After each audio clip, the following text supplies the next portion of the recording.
How to set up Stripe for your website. I'm going to tell you how to set up Stripe for your website so you can start accepting online payments. So first, just go to stripe.com and click Start Now to create your free account. You'll need to enter your email, password, business details. Stripe will also ask for your bank account so it knows where to send your payouts.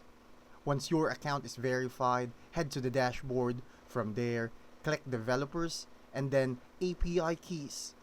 You'll see two sets of keys, publishable and secret.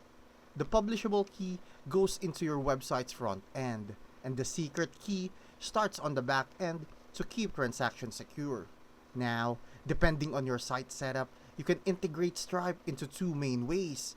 If you're using a platform like Shopify, WordPress, or WooCommerce or Wix, simply install their Stripe plugin or extension, connect your account, and you're done in minutes. If you're coding from scratch, you'll use the Stripe API or checkout integration. Stripe provides copy-paste snippets so you can drop it to your site to handle payments safely without storing card details yourself. Finally, test your setup using Stripe's test mode. Try fake card numbers to make sure everything works before you switch to live mode. And that's it. Thanks for watching. Make sure to subscribe for more useful content.